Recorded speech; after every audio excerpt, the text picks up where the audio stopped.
안녕하세요. 안녕하세요. 반갑습니다. 손승주입니다. 예, 와주셔서 감사합니다.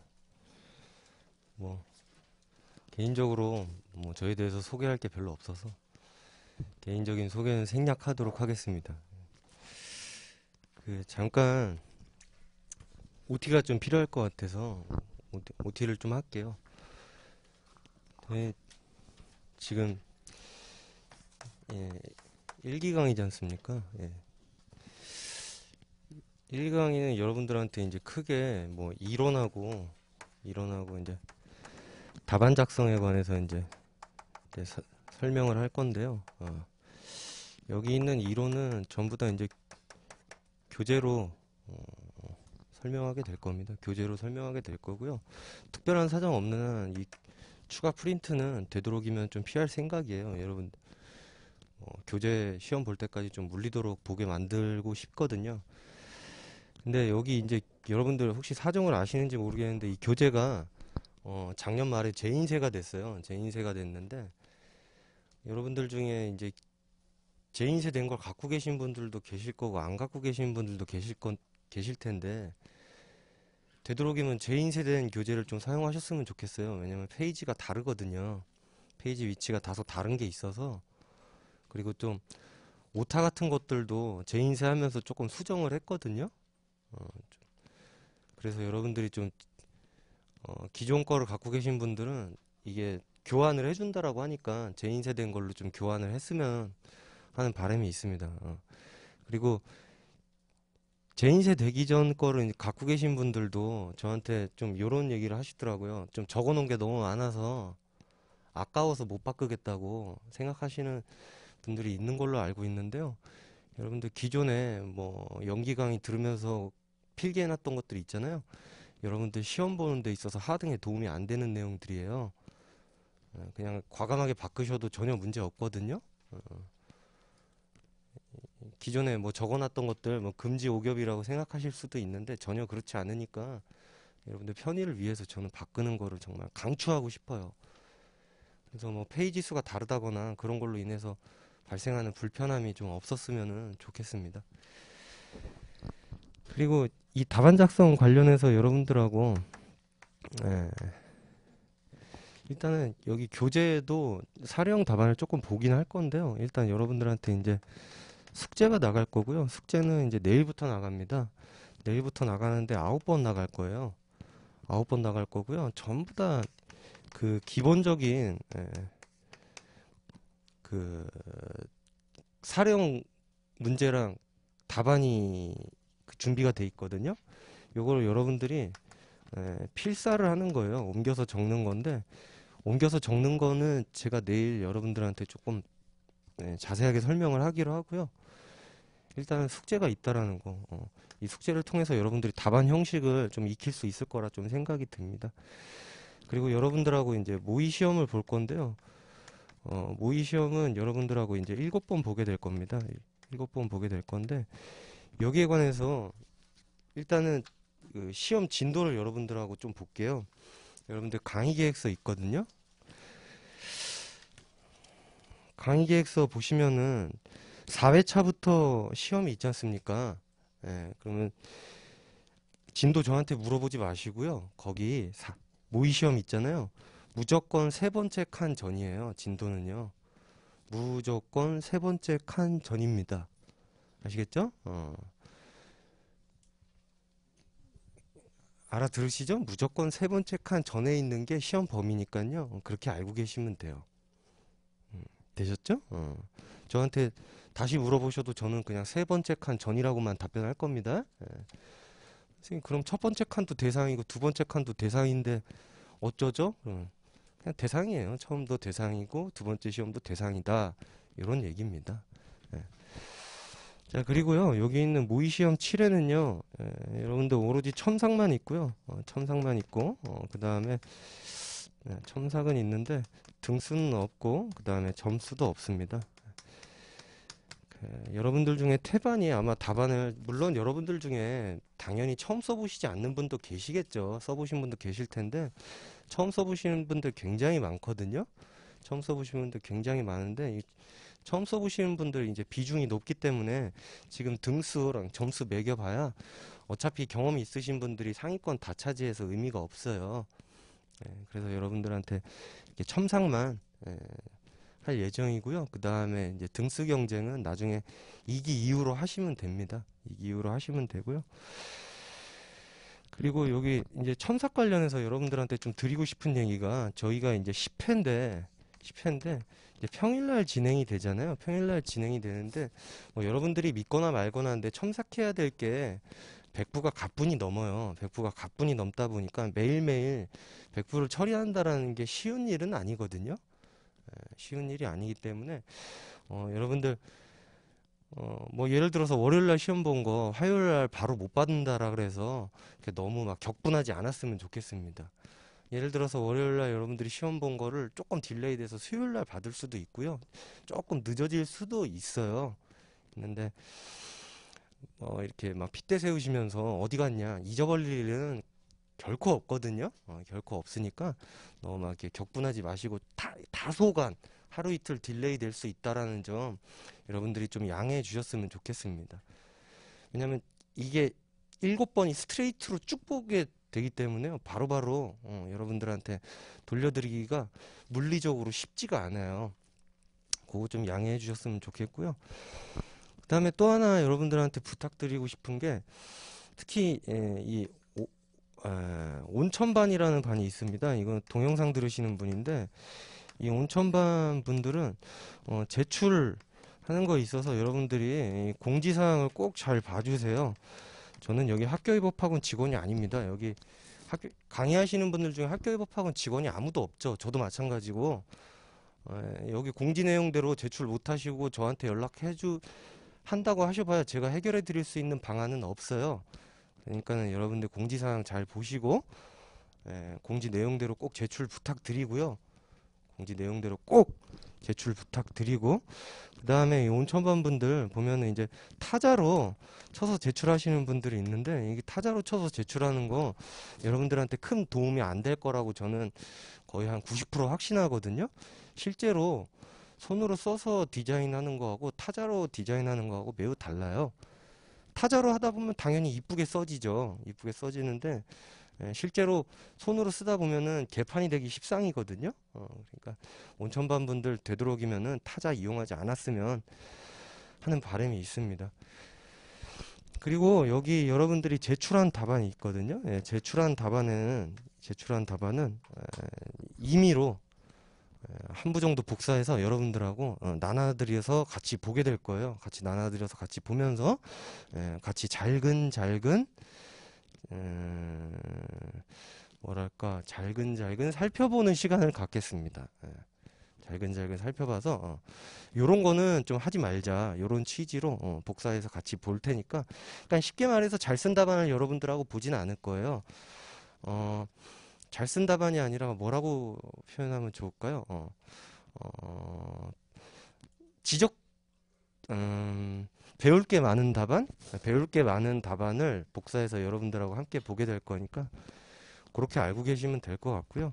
여기 있는 이 모의 시험도 여러분들하고 아주 기본적인 컨텐츠만 여러분들하고 모의 시험을 보게 될 겁니다. 아주 기본형 답안을 익힐 수 있는 그런 것들만 여러분들하고 이제 시험을 보게 될 거예요.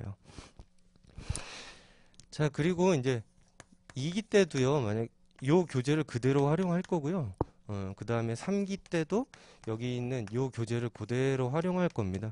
그대로 활용할 거고, 만약에 최신 판례나 이거 새로 법리가 등장했다라고 하면은 그거는 이제 추가로 프린트로 나가도록 하겠습니다. 그렇게 알고 계시면 될 것 같고요. 요 교재 여러분들이 물리도록 읽으시기를 매우 권장을 드립니다. 물리도록 읽으시기를 매우 권장을 드려요. 그리고 이제 지금은 이제 여러분들이 평일 수업을 듣고 있지만요, 2기 때는 주말 수업만 열리고요, 3기 때도 이제 주말 수업만 들리는데, 이건 저만 그러는 게 아니라 신림동 강사분들 대부분 다 이렇게 합니다. 그러니까 저만 그러는 거 아니니까 여러분 그렇게 알고 계시면 될 것 같고요. 그 다음에 요때는 이제 50점 모의고사 7회를 보게 될 거고요. 요때는 100점 모의고사 6회를 보게 될 건데요. 요거를 거치면서 여러분들이 시험에 나올 만한 웬만한 유형은 거의 다 겪어보게 될 겁니다. 그래서 걱정하지 않으셔도 되고요. 그냥 여러분들은 그냥 열심히 하셔서 안 틀리게 많이 빼곡하게 쓰시면 됩니다. 예쁘게, 가지런하게. 아시겠죠? 그렇게 하면 되고요. 제가 이제 연기 때 좀 여러분들한테 잔소리를 좀 많이 했어요. 연기 OT에서 잔소리를 좀 많이 했는데 여러분들이 수험생 때 하면 안 되는 것들을 제가 연기 때 OT 강의에 좀 실어놨거든요. 그래서 연기 OT 강의가 이게 뭐 짤로도 좀 돌아다니고 그러던데 그런 거 여러분들 좀 그 유튜브 그런 거 보지 마시고요.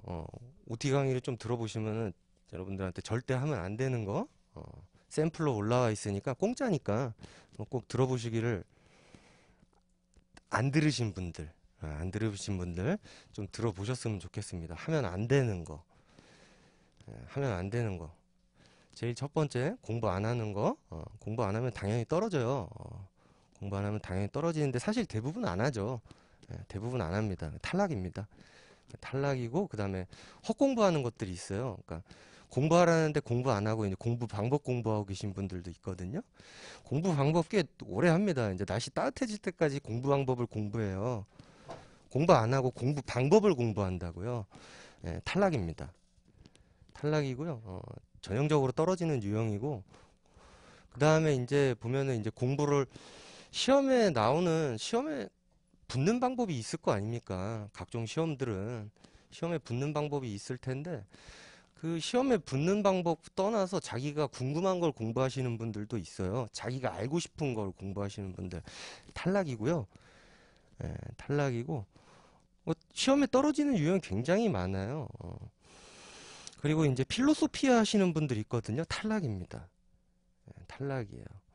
여러분들 혹시 그런 말 들어보셨죠? 델롬델이라고. 델롬델이라는 그런 표현 아마 들어보셨을 거예요. 예를 들어서 보면은 이게 보면은 자격증을 계속 따시는 분들이 있어요. 뭐 예를 들어서 가끔 이제 노무사 선배들 보면은 사시를 붙었는데 노무사 시험을 보시는 분들이 있거든요. 근데 사시에서 뭐 노동법을 대단한 노동법 실력을 익혔냐 그런 건 아닙니다. 사시에서는 노동법은 아예 선택 과목, 사이드 과목으로 객관식 문제를 풀거나 아니면은 아예 선택 과목으로도 선택을 안 하면 노동법 공부를 안 해요. 근데 그러면 노동법을 전혀 안 배웠을 텐데 어떻게 노무사 시험을 또 붙냐라고 하면요. 델롬델인 거예요. 붙는 사람은 계속 붙고요. 떨어지는 사람은 계속 떨어집니다. 잔인하게 얘기하면은. 근데 붙는 방법을 알면요. 다 똑같거든요. 물론 뭐 노무사 시험 붙었다라고 해서 뭐 예를 들어서 뭐 변리사나 그렇게 이과 과목 같은 걸 공부를 수월하게 할 수는 없습니다. 그런 거는 이제 너무 어렵겠죠. 근데 어쨌든 결국엔 법 과목은 공부하는 방식이 다 비슷하거든요. 다 비슷하기 때문에 붙는 방법이 있는데 여러분들이 뭐 나는 독특한 사람이다 라고 해서 뭐 예를 들어서 혼자만 필로소피아 한다거나 그러면은요 떨어져요. 그러니까는 여러분들 제가 여러분들한테 알려드리는 거 위주로 수험적합적으로 제발 공부를 하셨으면 좋겠습니다. 분위기 굉장히 안 좋네요. 분위기 지금 굉장히 우울한 그런 분위기인데 여러분들 혹시 24살이신 분 있으세요? 24살?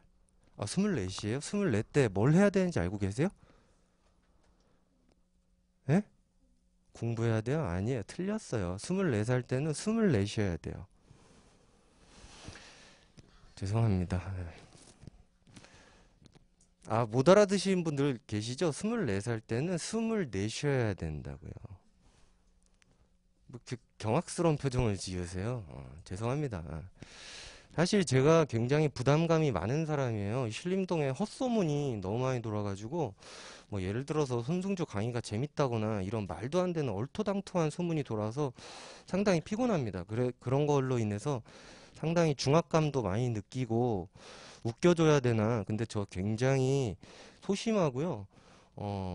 말하는 거, 남들 앞에서 말하는 거 굉장히 이제 부끄러워하는 사람이고, 그런데 막 웃겨야 된다는 그런 것 때문에 간혹가다 지금처럼 무리수를 두는 경우가 있어요. 그런 거 여러분들이 그냥 불쌍한 사람이구나, 그냥 그러고 넘겨시면 됩니다. 크로스핏 하는 사람이 산 타면 어떻게 되는지 알아요? 예, 산타 크로스핏입니다. 예.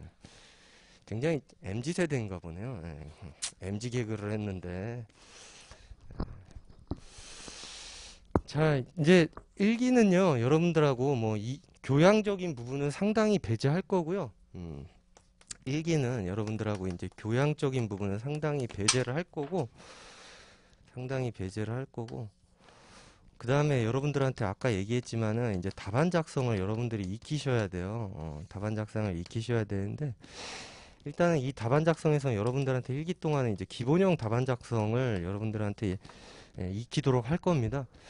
이 요 기본형 답안 작성은요, 여러분들이 일기 동안 계속 요 방법만 활용하시면 되는데요. 여러분들 사례형입니다. 예, 사례형. 사례형 아닌 문제는 나오지가 않죠. 몇 년 전부터. 처음에는요, 이제 논점의 정리, 쟁점의 정리, 요런 목차를 잡아서요. 쟁점의 정리, 요런 목차를 잡으셔가지고 해당 사례형 문제에서 쟁점이 되는 내용을 최대한 직접 적어야 됩니다. 최대한 직접 적으셔야 돼요. 사례형 문제에서 논점이 되는 내용을 최대한 직접적으로 적으셔야 되고요. 그 다음에 이제 피하셔야 되는 게 문제를 그대로 요약해서 옮겨 적는 거, 이런 것들은 여러분들이 피하셔야 됩니다. 논점의 정리를 적을 때요, 무엇이 문제된다, 혹은 무엇이 쟁점이다, 이런 식의 문장으로 끝을 내려고 노력을 하셔야 되는데, 이런 식으로 노력을 하셔야 되는데, 문제를 요약해서 적으신다거나 라고 하는 거는, 문제는 출제자분들도 알고 있어요. 채점하시는 분들도 알고 있고, 그렇기 때문에 여러분들한테 거의 도움이 안 되거든요. 이런 것들은 여러분들한테 앞으로 일기 동안 몇 번 보여드릴 테니까 여러분들이 최대한 직접 파고드는 연습을 하셔야 됩니다. 자, 그 다음에 두 번째 파트는 이제 이론이고요. 두 번째 파트는 이론이고, 그 다음에 세 번째 파트는 사안의 적용 내지는 뭐 사안의 경우, 이런 목차를 써가지고요, 문제에서 주어진 사실에다가 여기에 썼던 이론 있지 않습니까? 여기 이론을 집어 넣어가지고 순서대로 설득을 합니다. 순서대로 이제 설득을 하는데, 이 순서대로 설득하는 거는 여러분들이 역시 차차 보시게 될 거예요. 그 다음에 로마자 5번은 이제 사안의 결론인데요. 이거는 질문에 대해서 이제 답변을 하는 겁니다. 답변을 하는 거고요. 항상 마지막에는 질문에 대한 답변을 적으셔야 되고, 그 다음에 여러분들이 사족이라고 생각되는 것들을 적으면 안 돼요. 이 신림동에 이제 밑도 끝도 없는 소문들이 뭔가를 여기 끝에다가 더 적으면 점수가 더 나온다, 이런 확인할 수도 없는 이런 소문들이 많이 떠돌아다니는데, 절대 그러시면 안 되고요. 질문에 대한 답변을 적으셔야 됩니다. 반드시 질문에 대한 답변을 적으셔야 돼요. 그렇게 해서요, 답안은 여러분들이 일기 내내 요렇게 네 개 목차로만 답안을 만드시면 됩니다. 물론 요것 갖다가 문제가 안 풀리는 경우가 여러분들 실제 시험장에서 접할 수가 있어요. 근데 요 네 개의 목차를 쓰는 건요, 요거는 쟁점이 하나일 때 이렇게 접근하는 거고요. 쟁점이 예를 들어서 30점짜리 문제로 2개 정도가 등장한다 라고 하는 그런 상황이 닥칠 수가 있거든요. 근데 그런 거는요, 요런 것들을 여러분들이 익숙해지면요, 얼마든지 응용이 가능하고요. 요게 익숙해지면은, 그리고 그런 것들은 나중에 얼마든지 접하게 될 겁니다. 그러니까 여러분들은 요거에 무지하게 익숙해지셔야 돼요. 무지막지하게 익숙해지시면은 나중에 뭐 쟁점이 2개건 3개건 그런 거 다 상관없게 될 겁니다. 자연스럽게. 자, 이제 저는요, 뭐 여러분들도 아시고 오셨는지 모르겠지만요, 저는요 장황한 설명 되게 싫어하는 사람이에요. 차라리 장황한 설명을 할 바에는요 개드립을 칩니다. 그냥 개들이 파는 게 낫다라고 생각을 하거든요. 장화하는 설명 굉장히 싫어하고요. 예, 교양 같은 얘기하는 거 별로 안 좋아해요. 근데 교양 연기 때 충분히 많이 했으니까 그냥 강의를 진행하도록 할게요. 우리나라는요, 삼권 분립이 되어 있어요. 알고 계시죠? 입법부랑 그 다음에 행정, 그 다음에 사법 이렇게 쪼개져 있죠. 알고 계시죠? 자, 여기에 관한 국내 공법을요. 여기에 그러니까 행정에 관한 국내 공법을요. 행정법이라고 합니다. 얘네에 관한 국내 공법을 행정법이라고 하는데요. 여러분들 뭐 공법이 뭐예요? 라고 물어보면요. 여러분들 사적이다, 공적이다 이런 말 들어본 적 있죠? 그 공적이다 라고 할 때 그 공법입니다. 공적인 법이죠. 뭐 헌법도 있고요. 행정법도 있고 그 다음에 뭐 소송법들은 다 공법에 해당되는 거고요. 근데 뭐 공법이 뭐냐 이런 것들을 답안에 쓸 일은 없으니까 그냥 공적인 법이다 이렇게 이해하시면 됩니다. 근데 이 공법 중에서 행정에 관한 국내 공법을 행정법이라고 해요. 여기까지 괜찮죠? 여기 있는 이 행정법은요, 크게 카테고리가 세 가지로 쪼개지는데요. 하나는 조직에 관한 거, 그 다음에 또 하나는 작용에 관한 거, 또 하나는 이제 구제에 관한 법으로 이렇게 나뉘어져 있어요. 나뉘어져 있는데, 법제처 그 행정기본법을 법제처에서 홍보할 때 소개한 거를 보니까 행정법, 국내 행정법이요, 6,000개가 이미 넘었다라고 합니다. 그래서 여러분들이 나는 행정법에 정통하고 싶다라고 하는 죽을 때까지 정통할 수가 없고요. 행정법을 정통할 6,000개 이상의 그 행정법을요, 아주 샅샅이 다 알고 있는 사람은 국내에 존재하지 않습니다. 너는 비인기 강사인데 인기 강사들은 6,000개를 모두 정통한 걸로 나는 알고 아니요. 그런 사람은 없어요. 그런 사람은 없으니까 정통할 생각은 애시당초에 하지 않으시는 게 좋습니다. 이 조직법 같은 거는 여러분들 알면 살면서 이런 거 들어봤을 거예요. 정부조직법 이런 걸 들어봤을 거 아니에요. 정부조직법 뭐 이런 법을 들어봤을 텐데 그것만 조직에 관한 법이 아닙니다. 여러분들 우리는 노무사를 공부하니까 노동위원회법이라는 걸 들어보셨을 거예요. 노동위원회법. 그럼 노동위원회도 조직에 관한 법입니다. 노동위원회 조직에 관한. 노동위원회도 행정에 속해요. 근데 우리가 노동위원회법을 알고 있는 거는 우리가 노무사를 공부하기 때문에 노동위원회법을 알고 있는 거잖아요. 그런 조직에 관한 법이 너무나도 많습니다. 국내에 너무나도 많은데 나는 그걸 다 알고 싶다. 죽을 때까지 다 알 수 없으니까요. 그냥 그런 게 있나 보다 하고 넘어가시면 돼요. 자, 그 다음에요. 이 작용에 관한 법은요. 어마어마하게 수천 개의 법에 산재돼서 여기저기 널려 있어요. 여러분들 그거 다 알 수 없으니까 빨리 미련을 버리세요. 여러분들 다 노동법 누군가는 수업을 듣고 왔죠? 그쵸? 노동법 누군가 수업을 듣고 왔을 겁니다. 근데 노동법에 보면 이런 내용이 있어요. 단체계약을 체결하면은 행정관청에다 신고를 해야 되는데요. 노조법 31조인가? 거기 있더라고요. 31조 1항인가? 행정관청이 신고를 해야 되는데요. 그랬더니 2항에 보니까 그 행정관청이 단체협약에 관련 법령에 위반되거나 그런 경우가 있으면요. 노동위원회 의결을 얻어서 시정명령이라는 걸 할 수 있도록 되어 있습니다. 그럼 시정명령은 행정이 작용을 하는 거거든요. 그러면 우리가 알고 있는 노조법에도 작용에 관한 게 들어있잖아요. 근데 우리가 지금 노조법은 알고 있으니까 그게 작용에 관한 부분이구나 라고 이해를 하는 거지, 어마어마하게 많은 수천 개의 법에 그런 게 얼마나 흩어져 있는지 우리는 다 알지 못해요. 다 알 방법도 없고. 그러니까 여기저기 작용에 관한 내용들이 흩어져 있구나. 수천 개의 법에. 그냥 그러고 넘어가시는 겁니다. 흩어져 있구나 라고 넘어가시면 되고요. 자, 그 다음에 이 구제에 관한 거는요, 또 크게 이렇게 덩어리가 두 개로 나뉘게 됩니다. 하나는 손해전보에 관한 법들이 있고요. 그 다음에 또 하나는 행정쟁송에 관한 법이 있어요. 이 손해전보에 관한 거는 또 크게 손실보상에 관한 법이 있고요. 그 다음에 국가배상에 관한 법이 있는데요. 여기 있는 일반법으로 국가배상법이 있고요. 여기 있는 거는 이제 일반법으로 공익사업법이라는 게 있습니다. 손실보상에 관한 거는 여러분들 땅 수용했다 이런 거 들어보신 적 있죠? 그런 적법한 작용에 의해서 남의 땅을 뺐잖아요. 그죠? 행정주체가 땅을 뺏었을 때 그 돈을 줘야 될 거 아닙니까? 그런 적법한 행정작용에 관해서 보상을 해준 경우에 관한 컨텐츠인데요. 우리 시험하고 크게 관련성이 높지는 않습니다. 자, 그 다음에 이 국가배상은요, 이거는 적법한 작용인데, 요거는 위법한 작용에 대해서 배상해 주는 걸 컨텐츠로 하고 있어요.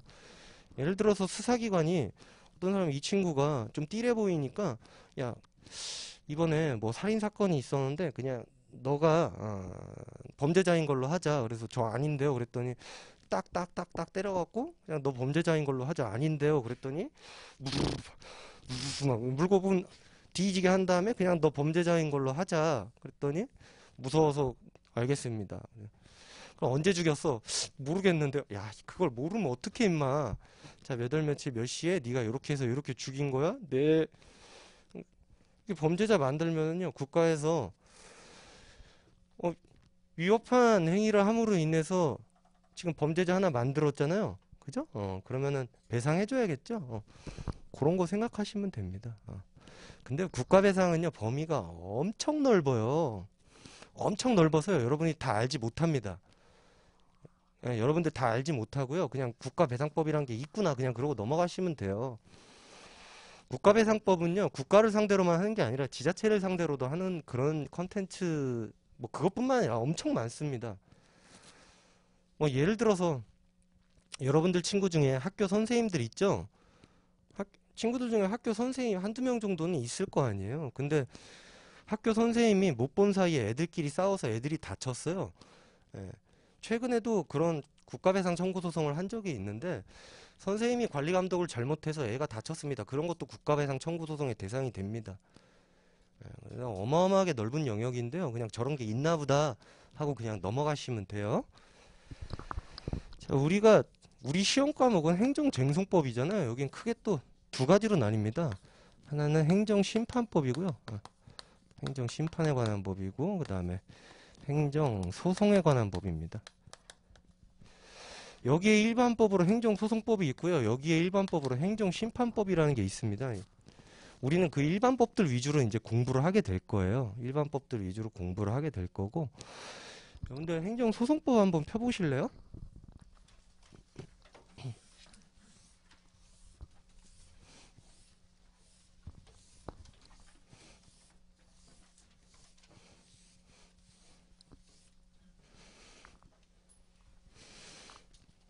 일기가요? 별로 시간이 없어요. 모의고사도 봐야 되고 막 그러다 보니까 여러분들하고 좀 뻘소리 할 시간이 부족하더라고요. 진도를 빨리빨리 쑥쑥쑥 나가야 돼요. 3조 보시면 행정소송 종류가 나와 있네요. 그죠? 종류가 나와 있는데 거기 보시면은 요렇게 나뉘게 되는 거죠. 이제 항고소송이 등장을 하고 그 다음에 이제 당사자 소송이 등장을 하고 이제 민중소송과 기관소송이 등장을 하는데요. 여러분들은 일단 요런 거 관심 갖지 마세요. 이런 건 일단 관심을 안 갖는 게 여러분들 수험에 굉장히 좋습니다. 굉장히 좋고요.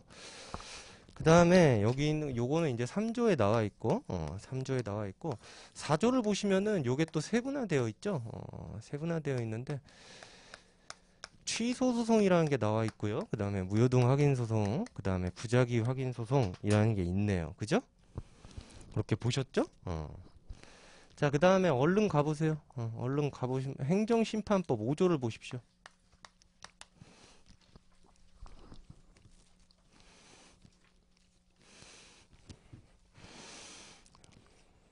뭐 여러분들 어디선가 조금은 다 배우고 오셨잖아요. 그러니까 조금은 배우고 왔기 때문에 행정심판의 종류는 알고 계실 거예요. 근데 5조에 보니까 행정심판의 종류가 3개가 나와 있죠. 하나는 취소심판, 그 다음에 무효등 확인심판, 그 다음에 의무이행심판 이렇게 3종류가 나와 있네요. 됐죠? 확인하셨습니까? 좋아요. 미안한데 여러분들한테 개드립은 오늘 준비한 건 아까 그거 두 개가 다예요. 24하고 산타크로스핏이 다기 때문에 개드립이 준비되어 있지 않습니다. 그냥 수업만 할 거니까 그냥 이해해 주세요. 그럼 여러분들 살면서 법률관계라는 표현 들어보셨죠?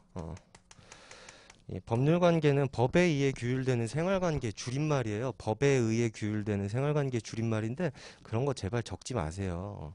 법률관계가 뭔지 답안에다 쓸 일은 없어요. 법에 의해 규율되는 생활관계 줄임말인데 그냥 압축하면 권리의무관계예요. 권리의무관계인데 얘네에 관한 법률관계를요. 얘네에 관한 법률 관계를 행정법 관계라고 합니다. 행정법 관계라고 합니다. 행정법 관계 정의예요. 행정에 관한 법률 관계. 자, 얘네는요 크게 이렇게 두 가지로 나뉘게 돼요. 사법이 적용되는 행정법 관계가 있는데 그걸 사법 관계라고 합니다. 여러분들 뭐 예를 들어서 지자체 같은 경우에도 책상도 사야 되고 컴퓨터도 사야 되고 자동차도 사야 되고 뭐 하다못해 사야 될 게 많아요. 사법이 적용되는 행정법 관계를 사법 관계라고 하고요. 그 다음에 공법이 적용되는 관계를 여러분들 눈치가 있어야죠. 뭐라고 할까요? 공법 관계라고 하죠. 아이고 잘했네. 공법 관계라고 합니다. 자, 여기 공법 관계는요 크게 두 가지로 나뉘어지는데요. 행정하고 상대방이 대등한 관계에 있는 경우가 있고요. 그 다음에 행정이 우월적 지위에 있는 경우가 있어요. 자, 여기 대등한 관계일 때는요, 이게 대등한 관계일 때 행정소송에서는요, 여기 있는 이제 당사자 소송으로 처리하게 됩니다. 대등한 관계일 때는 행정심판은요, 행정심판은 대등한 관계일 때 하는 행정심판은 없어요. 없어요. 없고요. 자, 그 다음에 이제 행정이 우월적 지위에 있을 때는요, 이렇게 됩니다. 이렇게 돼요.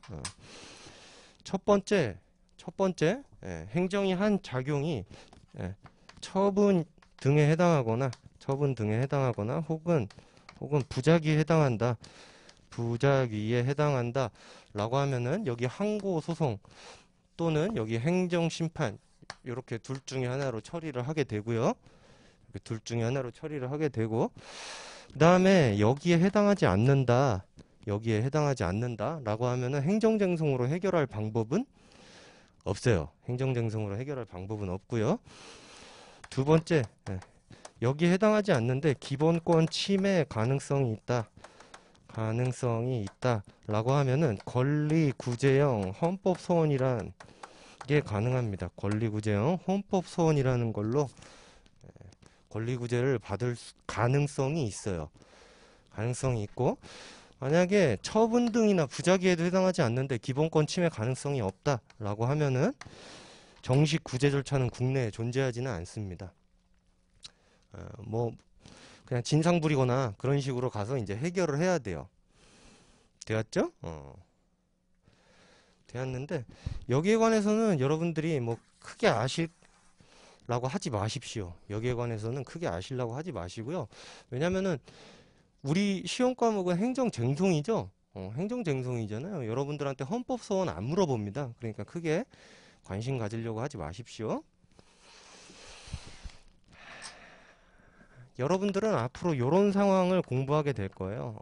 대부분 여러분들 90%는 공부해야 되는 상황이 이런 상황입니다. 자, 여기 사인이 있는데요. 자, 행정청이 이 사인한테 침익적 작용을 하는 경우가 있어요. 여기 있는 이 침익적 작용을 취소해달라 혹은 무효로 확인해달라 라고 하는 그런 상황에 관해서 공부를 하시게 될 겁니다. 물론 이 침익적 작용이 하나만 있을 수도 있고 여러 개가 있을 수도 있고 그런데 어쨌든 그 침익적 작용에 관해서 취소해달라 또는 무효 확인을 해달라 이런 상황을 공부하게 될 거고 또 하나는요. 이게 행정청한테 수익적 작용을 이제 신청을 합니다. 수익적 작용을 신청을 하는데 얘가 거절을 합니다. 그러면 이 친구가 요 거절에 관해서 취소해달라 혹은 무효임을 확인해달라 이런 상황에 관해서 여러분들이 또 공부를 하게 될 거고요. 그 다음에 수익적 작용을 행정청한테 신청을 했는데 여기 있는 이 친구가 수익적 작용을 합니다. 수익적 작용을 해요. 근데 이 친구는 지금 기뻐서 길길이 날뛰는데 이 수익적 작용이 마음에 안 드는 삼자가 있어요.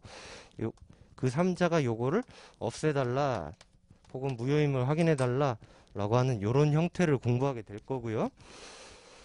또 하나는 여기 있는 얘가 행정청한테 수익적 작용을 이제 신청을 하는데 얘가 거절하는 것도 아니고 수익적 작용을 주는 것도 아니고 그냥 뭉개고 있습니다. 그냥 뭉개고 있는 상황, 이런 상황에 관해서 또 공부를 하게 될 거예요. 여러분들은 행정쟁송 공부함에 있어서 거의 이 네 가지 상황, 물론 이게 작용이 여러 개가 있을 수가 있어요. 대부분 이 상황에 관해서 이제 여러분들 공부를 하게 될 거고요. 일단은 여러분들이 이걸 잘 이해하려면요, 여러분들이 아니다, 이렇게 말하면 안 되겠다.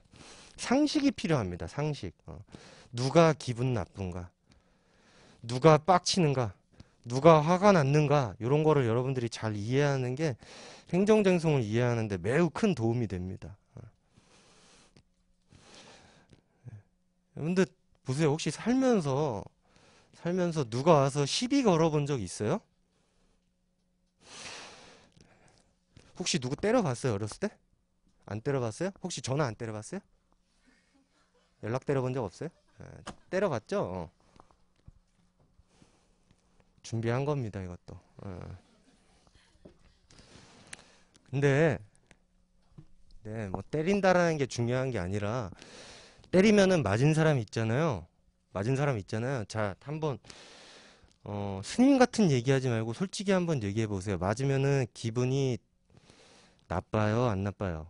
나쁘죠? 그죠? 그 정도 상식만 있으면요, 행정소송법 이해하는데 전혀 어려움이 없어요. 아, 맞으면 기분이 나쁘겠구나. 그 정도만 이해하면 됩니다. 자, 그 정도만 이해하면 되는데요. 자, 이쪽으로 가서 조금만 설명을 더 해보죠. 지금 여기 있는 요 소송은요, 요런 상황이에요. 요런 상황. 침입적 작용이 들어왔다? 그럼 없애달라. 근데 수익적 작용을 신청했는데 얘가 거절했어. 그래서 요걸 없애달라. 그 다음에 수익적 작용을 신청해서 줬더니 삼자가 이걸 없애달라. 대부분 요런 상황이에요. 여기 있는 얘랑. 그리고 얘도 마찬가지입니다. 그리고 얘는 여기 있는 요 상황이에요. 여기 있는 요 상황입니다. 그러면은 여기 있는 이 취소 소송은 뭐냐면요. 이 침입적 작용 혹은 이 거절 혹은 수익적 작용 요거를요, 없애달라라고 하는 소송이에요. 없애달라라고 하는 소송으로서 얘는 형성소송이고요. 형성소송, 저걸 없애는 여러분들 형성력이라는 표현 들어보셨죠? 법률관계를 발생, 변경, 소멸시키는 거. 발생, 변경, 소멸시키는 거. 근데 여기는 형성력이 있거든요. 인용 판결이 형성력이 있어요. 발생, 변경, 소멸 중에서 어떤 효과가 나타날까요? 얘를 뭐 해달라? 없애달라라는 거잖아요. 발생, 변경, 소멸 중에서 어떤 효력이 나타날까요? 네, 없애는 거. 그래서 얘 보고 소극적 형성소송이라고 합니다. 소극적 형성소송. 없애는 역할만 하고 있거든요. 발생시키거나 그러지 않아요. 얘는요, 확인소송입니다.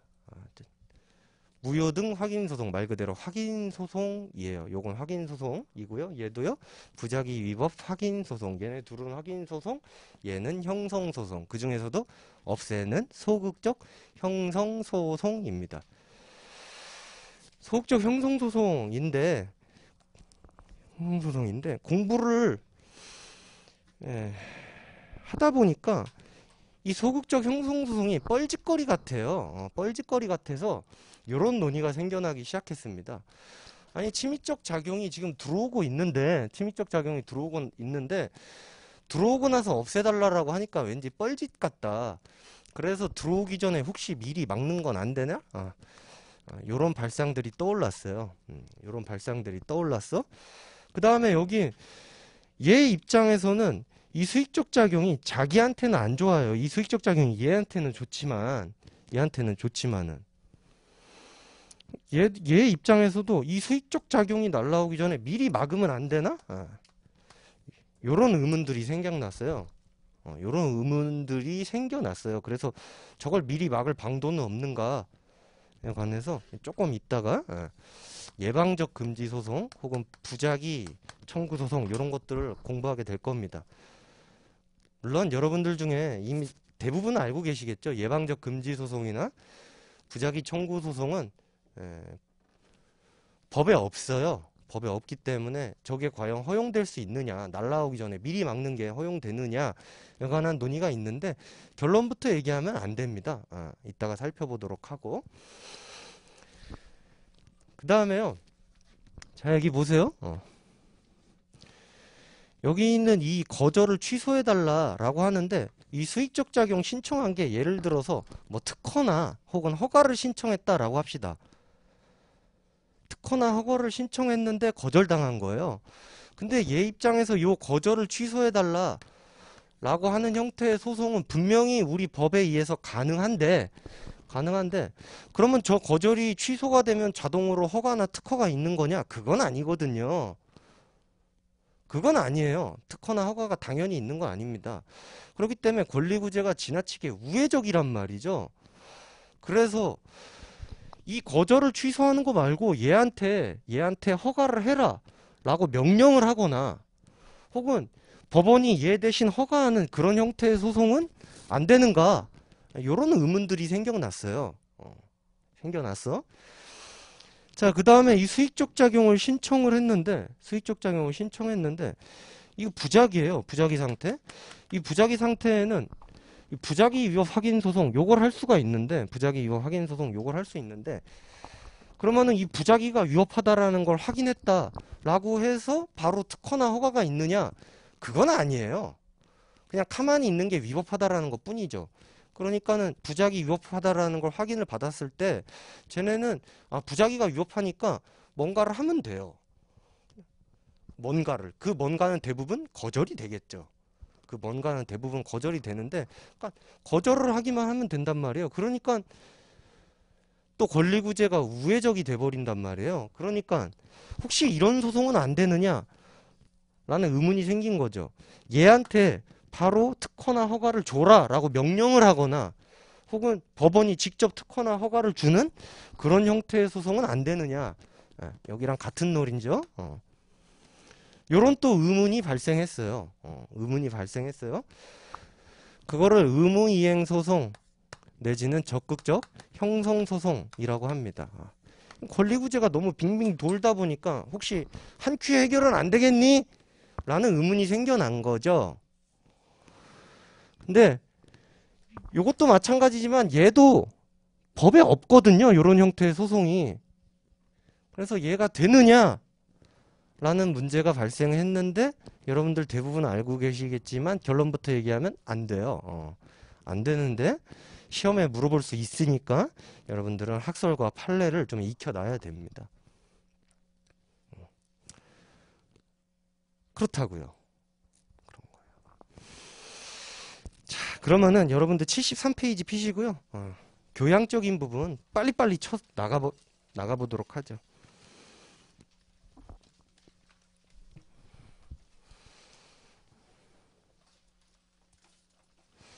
자, 73페이지 피셨습니까? 부탁인데 여러분들 법전은 좀 덮지 마세요. 자, 행정쟁송 개관이라고 되어 있고요. 서설 읽어보세요. 읽어보시면 되고요. 로마자 2번 행정쟁송의 종류, 심판과 소송이 있대요. 읽어보세요.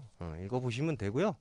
뭐 심판과 소송을 쓰시오 뭐 이런 문제는 있을 수가 없으니까 그냥 읽어보면 돼요. 그 다음에 아라비아 2번 주관쟁송과 객관쟁송인데요. 그것만 명확히 합시다. 주관쟁송은 개인의 이익을 위해서 싸우는 소송이고요. 객관쟁송은 행정의 적법성 통제를 위해서 다투는 쟁송이에요. 자, 주관쟁송은 누굴 위해서요? 개인의 이익을 위해서. 객관쟁송은 행정의 적법성 통제를 위해서 다투는 쟁송인데, 자, 여기 보시면은 여기 있는 행정심판은 모두 다 주관쟁송에 해당하고요. 개인의 이익을 위해서 싸우는 거고, 그 다음에 얘네 둘은 주관쟁송이고 얘네 둘은 객관쟁송입니다. 행정의 적법성 통제를 위해서 다투는 쟁송이에요. 됐죠? 그 정도 알고 넘어가시면 되고요. 그 다음에 아라비아 3번 항고쟁송과 당사자쟁송인데, 첫 번째 줄 끝에 보면은 항고쟁송은 공권력 행사 또는 불행사를 다투는 쟁송이고, 당사자쟁송은 대등 당사자 상호 간 법률관계를 다투는 쟁송이다. 뭐 그렇대요. 넘어가시면 됩니다. 자, 74페이지부터 행정심판인데요. 저는 행정심판을 마지막에 강의합니다. 그래서 여러분들 쭉 넘어가시면 되고요. 어디로 오시면 되냐면요. 95페이지로 오십시오.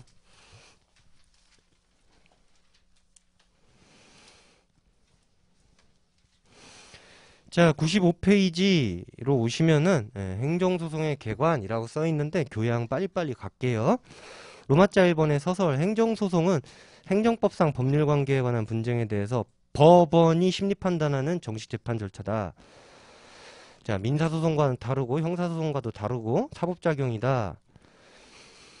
자, 그 다음에 나머지 두 줄은 여러분들이 읽어보시고요. 로마자 2번의 행정소송의 종류라고 되어 있는데, 아라비아 1번의 3조에서는 행정소송의 종류를 이런저런 소송으로 나누고 있고, 4조에서는 항고소송을 다시 이렇게 저렇게 나누고 있다 라고 하는데, 셀프로 읽으십시오. 그냥 셀프로 읽어보시면 됩니다. 자, 아라비아 2번의 내용상 분류. 자, 주관소송은 개인의 권리구제를 위해서 다투는 거고, 그 다음에 동그라미 2번의 객관소송은 행정의 적법성 통제를 위해서 다투는 건데, 여러분들이 셀프로 읽어보시면 됩니다. 셀프로 읽을 수 있어요. 우리는 읽을 수 있다. 할 수 있다. 미안해요. 자, 아라비아 3번 성질상 분류, 양가로 1번 형성소송.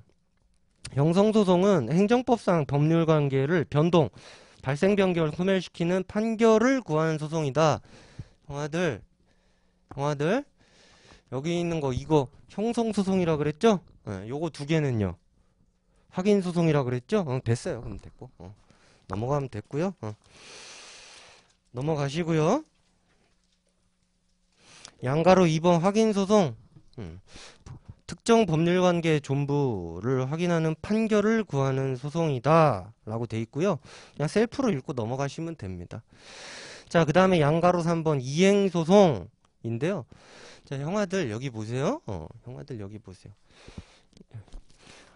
아까 전에 이행소송이라는 단어를 딱 한 번 들었어요. 여기에서 이행소송이라는 단어 어디서 들었는지 혹시 기억나세요? 딱 한 번 들었어요. 네, 여기 의무 이행소송, 여기에서 이행소송이라는 단어 들었었죠? 이행소송은요, 판결이 명령 형식으로 나오는 소송입니다. 명령 형식으로 나오는 소송이에요. 자, 대표적으로 피고는 원고에게 1억 5천만 원 및 이에 대한 언제부터 언제까지 이자를 지급하라, 이렇게 판결이 나오거든요. 뭐 해라. 피고는 원고에게 X부동산에 관해서 소유권 이전 등기를 이행하라, 이렇게 하라, 해라 이렇게 나오는 게 이행소송입니다. 정확히 말하면은 해라, 하라, 해라라고는 안 써요. 판사님들이 하라라고 하지. 그게 이제 이행 판결이라고 하고요. 그 이행 판결을 구하는 소송을 이행소송이라고 합니다. 그 하라라고 하는 거요. 근데요, 그렇게 보면은요, 여기 있는 요것도요, 이행소송이에요. 요거는 어떻게 나오겠어요? 침입적 작용, 이게 뭔지는 모르겠지만 영업정지 3개월이라 하고 하면은 영업정지를 하지 마라, 이렇게 나오겠죠? 저것도 이행소송입니다. 하지 마라. 이행소송이요. 여러분들, 이행소송이 뭐라고요? 이행 판결을 구하는 소송이에요. 이행 판결. 그 이행 판결이 뭐라고요? 끝에가 그냥 하라, 해라, 명령조로 나오는 게 이행 판결이라고요. 아시겠죠? 그것만 아시면 돼요. 명령조로 나오는 게 이행 판결이에요.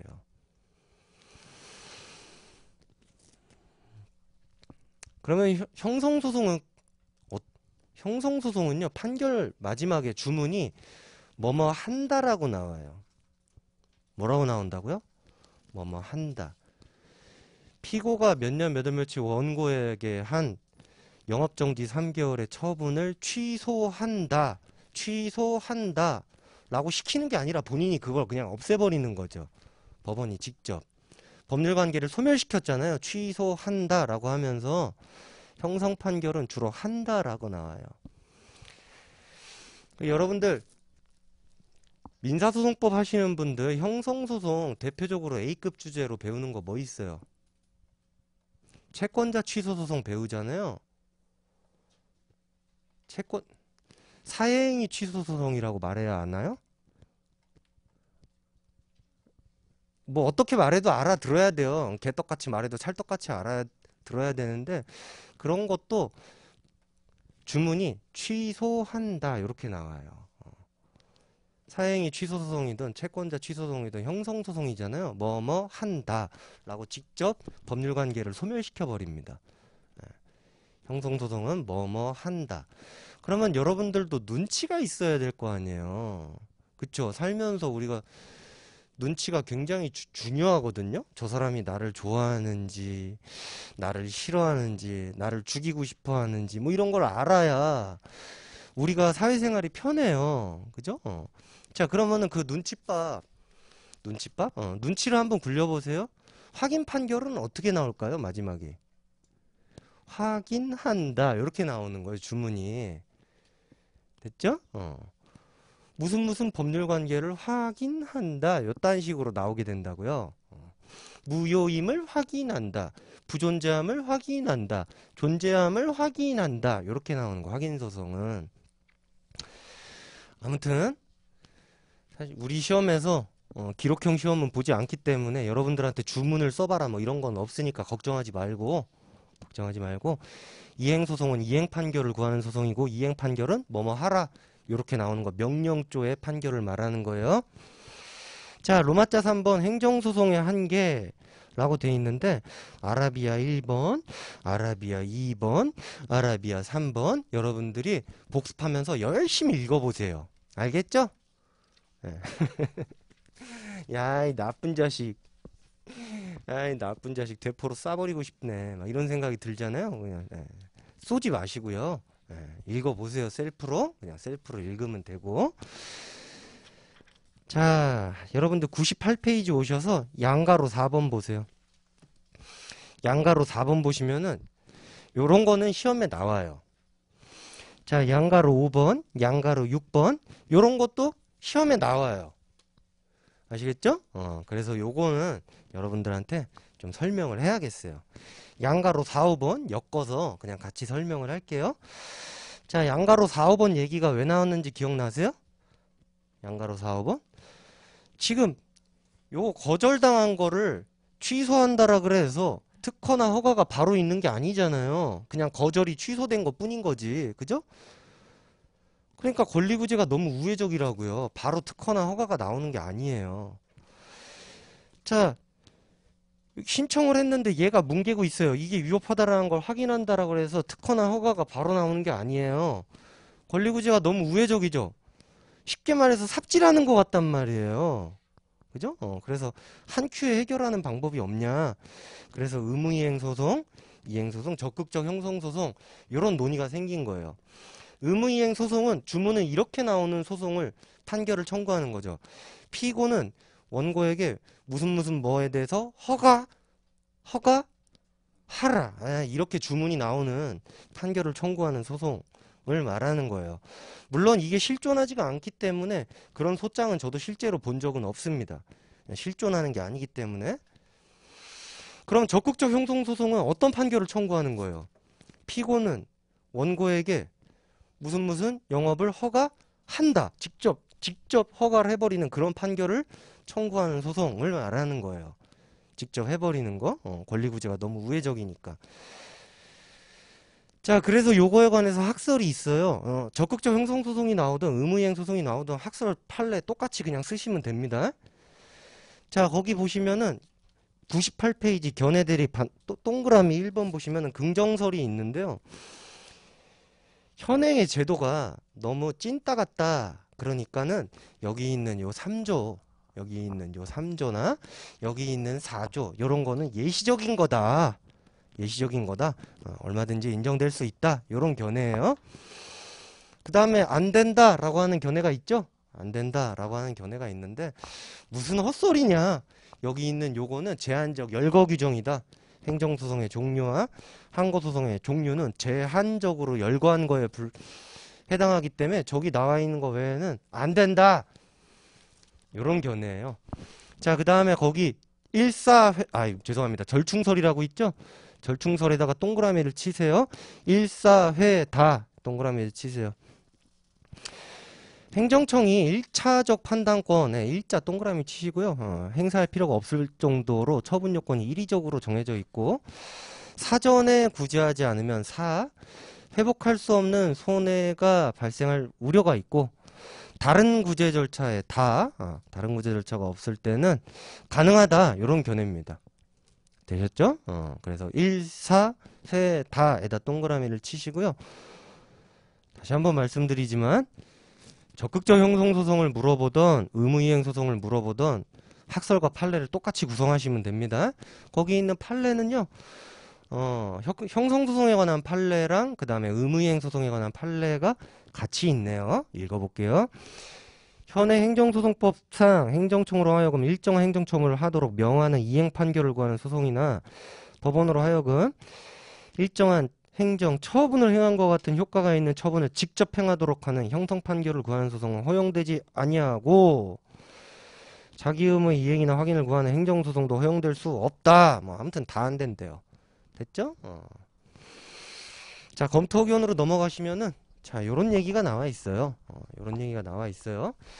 자, 여기에 의무이행 심판 기억나세요? 여기 있는 행정심판에 기억 안 나면은 기억을 한번 끄집어내 볼게요. 여기 있는 의무이행 심판은 하라라고 명령이 가능한 심판이에요. 해라. 허가해라. 이렇게요. 허가해라. 근데 요거는 어떤 경우에 가능하냐면요. 거부 처분과 부작위에 관해서 요걸 제기할 수 있거든요. 의무이행 심판을.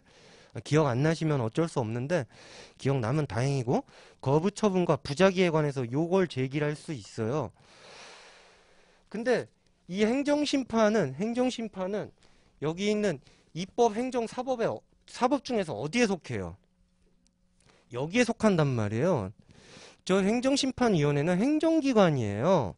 행정기관이기 때문에 삼권분립에 문제가 없기 때문에 해라 라고 하는 명령할 수 있는 그런 제도를 만들어 놨거든요. 근데 여기 있는 얘네는 여기에 해당한단 말이에요.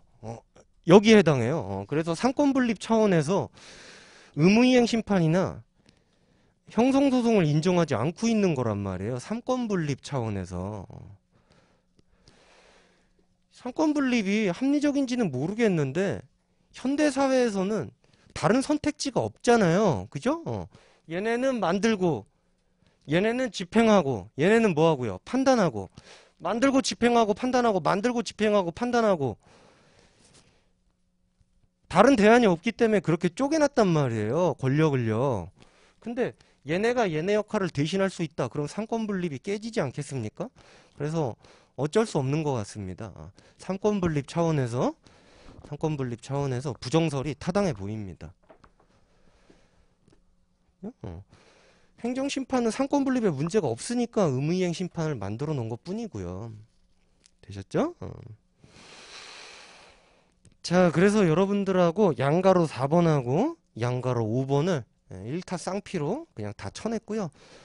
어떤 문제가 나오든 써야 되는 컨텐츠는요. 똑같습니다. 학설하고 판례가 됐죠? 그러고요. 여러분들 첫 시간이라서 여러분들 너무 긴장하고 있는 것 같아요. 그죠? 아니에요? 괜히 진지해야 될 것 같고 열심히 안 하면 옆에서 누가 쳐다볼 것 같고, 그죠? 그래서 굉장히 긴장 상태에 많이 빠져 있는 것 같은데, 저도 마찬가지예요. 이 샘플 강의이기 때문에 간지나게 해야 될 것 같고, 재밌어야 될 것 같고, 막 그런단 말이에요. 오늘 30일에 합격하신 분들이 저한테 대거 컴플레인을 했어요. OT가 개 재미없다고.